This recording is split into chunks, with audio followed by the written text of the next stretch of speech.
Hello friends, well, it's not Sunday when you're watching this, but it's Sunday now, so happy Sunday.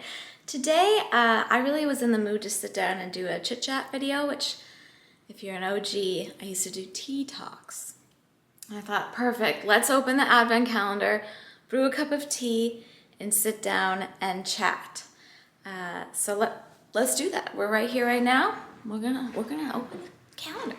Okay, I'm gonna save my truffle for later, but let's see. We are on day 6. Why can't I find 6? Oh, cute! Look at this. Look, it's freaking adorable. Oh wow, there's a big thing in here. It's matcha. And it comes with a little matcha whisk. Okay, I'm too excited about this. I have no idea how to steep this, so I gotta look this up. Okay, let's figure this out. How to make matcha. How to make matcha by Love and Lemons. Do you ever do you guys, food blogs seem to follow this very specific framework where there's a lot of information that they give you and stories and tips and things, and then it takes forever to get to the recipe. I just think that's the way of it. Okay, let's see. How to make matcha. First, sift into a small bowl or mug. Matcha clumps easily, so I always recommend sifting it before you add any water. Okay. Then pour in a small amount of hot water and whisk, but not circular whisking. Whisk vigorously from side to side. Then top it off with more hot water or steamed milk. Okay, so I'm gonna heat up water to green tea temperatures in my Breville Tea Maker, and then I'm gonna steam some oat milk, and we'll do this thing. First, sift into, okay, so I've got a little sifter. This is a matcha with stuff in it. It's not just pure matcha. It's matcha with popped corn and toasted whole rice kernels. But then what's the point in sifting it? How is this? I don't understand how to brew this. How are we gonna brew this traditionally as a matcha with all this stuff in it? You know what? I'm gonna steep it. I'm gonna steep it in my tea maker. And yeah, I'm not gonna, okay. Change of plans. All right, I'm gonna pour this in there. Oh, I probably shouldn't have made the whole thing, but I did. I'll show you this guy. I've already heated up the water. This is the Breville Tea Maker. An amazing gift, extravagant splurge for sure, for your tea lover in your life. So it's already on green tea. I'm just gonna do it again. And I'm gonna brew that. It's just a half a cup of water. And then when that's done, I'll steam up the oat milk and I'll whisk it before I put the oat milk in. So it's not quite a traditional way of making matcha because it has all that stuff in it. I don't wanna lose that flavoring that's meant for it. You guys, this was a fail. This was a complete and utter fail. I did not think this through. Okay, I didn't. This is me failing. I should have just done the whisking and then just drank, just drank the popcorn, because it's not matcha. It's just green tea. That was a fail. That was 100% a fail. But it's not powdered. See, I don't think it was meant to be matcha. I think it's just green tea. Matcha is powdered. These are leaves, right? Like, here, I'm sorry, you're not being able to see this. Those are leaves. This is for the powder. Okay. I am not gonna do the whisking because that was not a matcha. But I'm still gonna drink this as a green tea latte because I think that will be delicious. So, that's just what we're gonna do. We're gonna have a little green tea latte. We're not gonna call it matcha because it wasn't powdered. I don't know if that's like the style of tea leaf, but to me matcha is powdered and that's what you use this for. Anyway, sorry for my confusion. Let's sit down. All right, y'all, I really wanted the tree in the background for this, but I've propped you up on the couch and I'm afraid you're gonna wiggle. But priorities, tree. Okay, if you want to see us trim the tree, you can check out yesterday's video. I'll try not to move too much. I feel like that's what's gonna create the wiggling, I think. All right, so as I mentioned, I felt like I was in the mood for like a throwback tea talk. It's been a really, really, really long time since I did one of those. I do Q&As, which is essentially the same thing, but this is kind of a bit where I can delve in a little bit more because I'm just gonna talk about one thing instead of answering a bunch of things.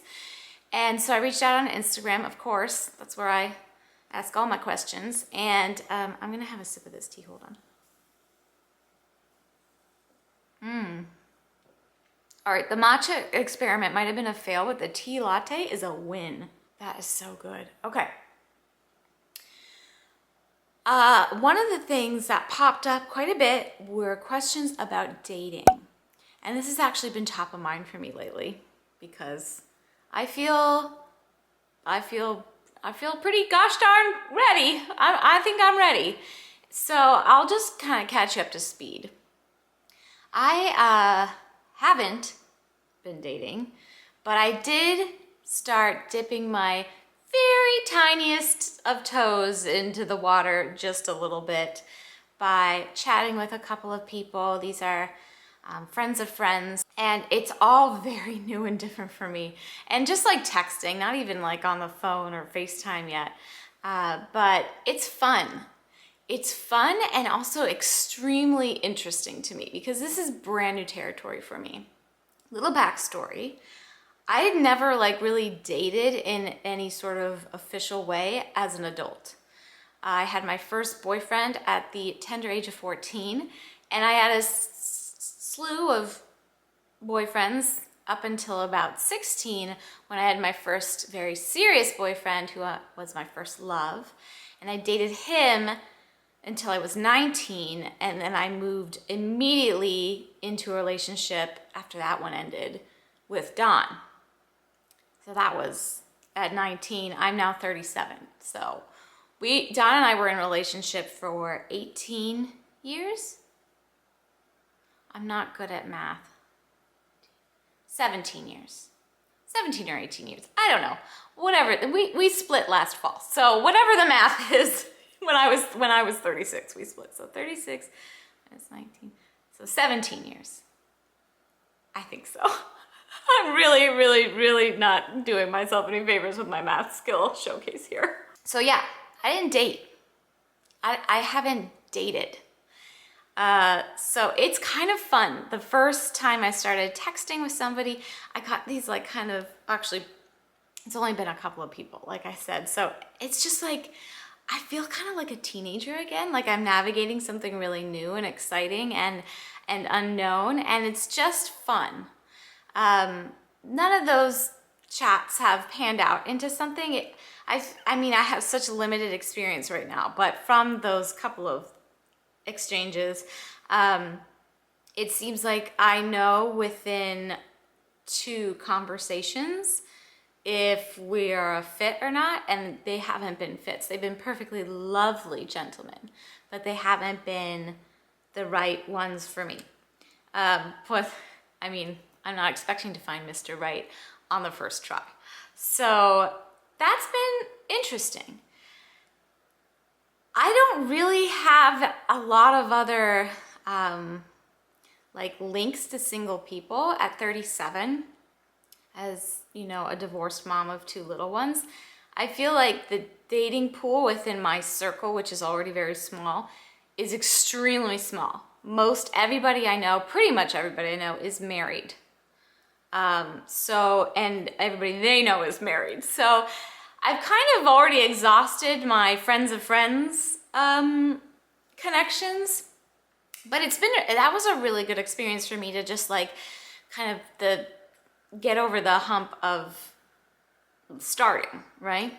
So now it's a question of, well, how do you meet somebody? A, in my particular situation, and B, in a global pandemic.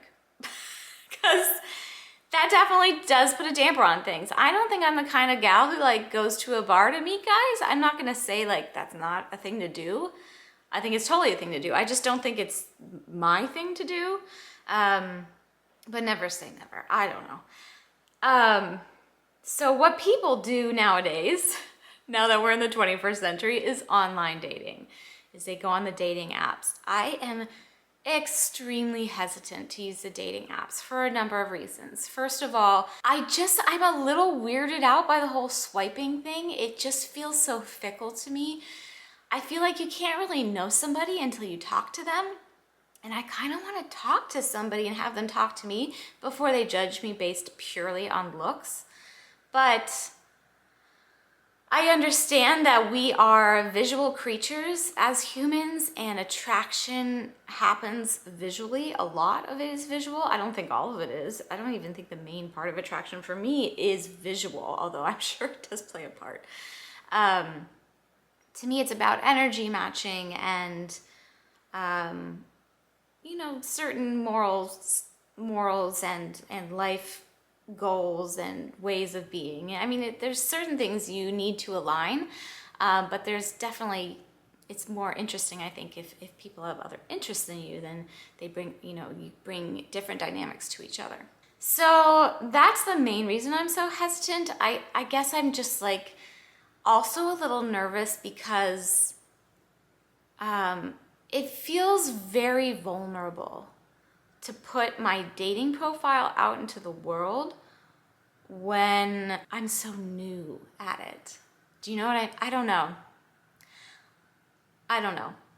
So I would love, if any of you have done the online dating thing or are doing it currently, I would love your input. If you could leave a comment or reach out, I'm probably most able to see your comments on your experiences, what apps you have had the most success with, especially somebody kind of in my age range, like with my kind of circumstances, like people who, like I'm not looking to play around. I don't need to be in a serious relationship right now, but I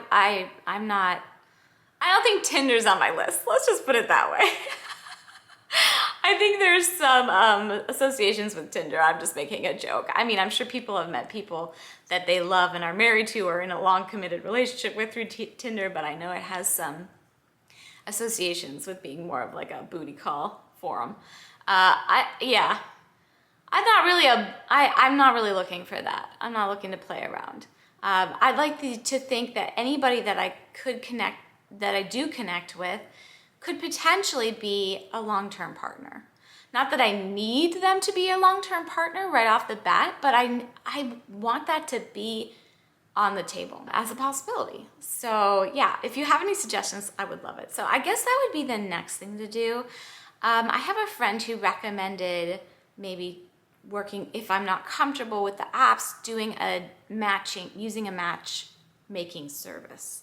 And there are some locally, and everything's online now anyway, but it's expensive. So that's something I'm thinking about too, maybe in the new year. So that's where I stand on the dating front. I'm really excited. I'm really excited to explore this new area of life. I mean, it's so new to me. Like I said, I feel a little bit like a teenager, like with all just, but I don't know, I feel like I'm blushing like a teenager. Even with the pandemic stuff, it kind of works out nobody wants to be in a pandemic, okay? Disclaimer aside. But it kind of works out just fine right now that this would be the time that I wouldn't really want to meet up with people in person yet anyway. I feel like I'm the kind of person who wants to talk a bunch before I meet somebody. Get to know each other via text and then maybe eventually talk on the phone and FaceTime or things like that. I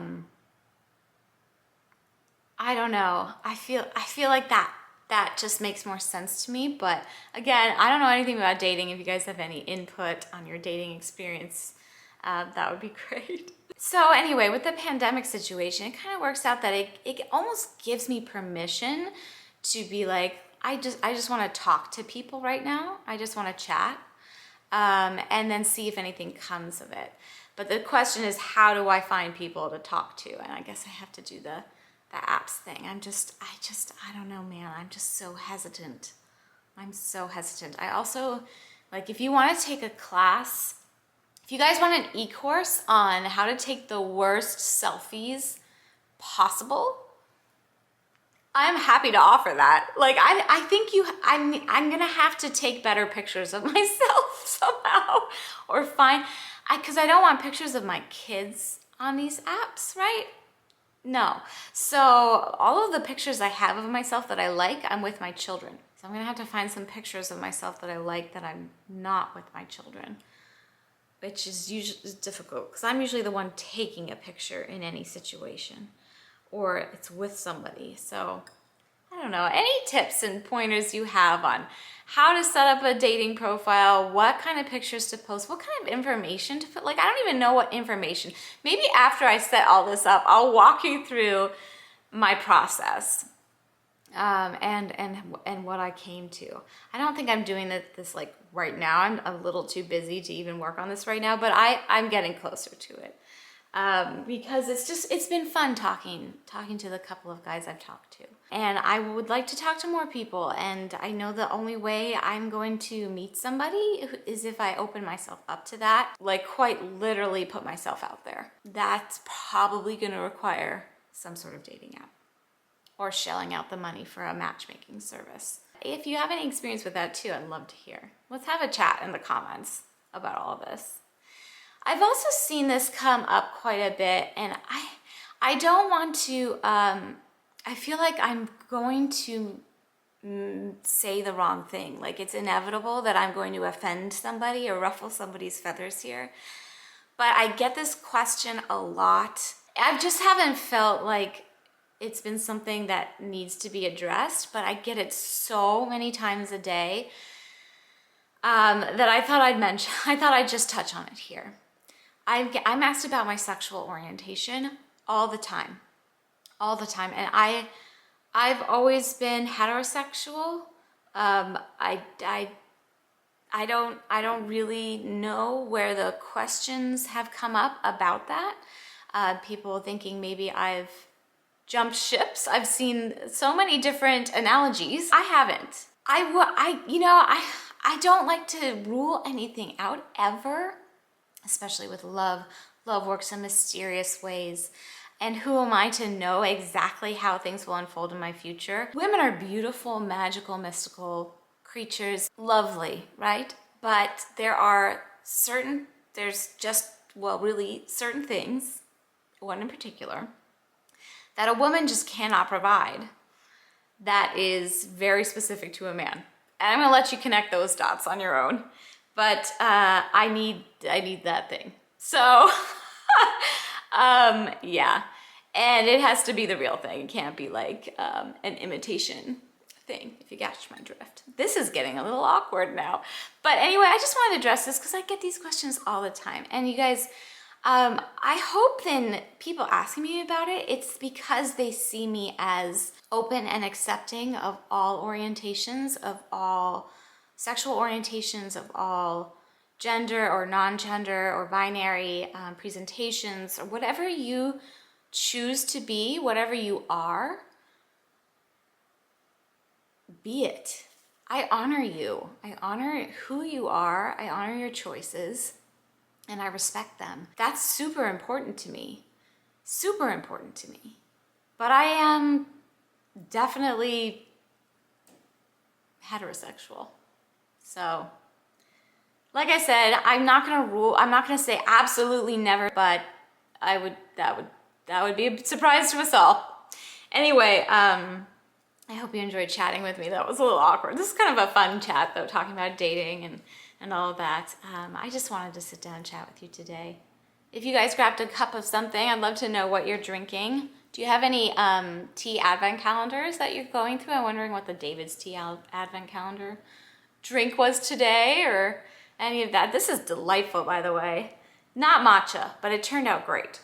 I'm sorry, I feel like I've been jiggling this camera the whole time. In summary, yes, I have started dating. I have not been on any dates, but I've started talking to men, and I am ready. I'm ready. I will keep you guys posted on how everything unfolds, and if I have any insights or interesting tidbits to share. Of course, anybody I talk to, I'll keep anything private in that way.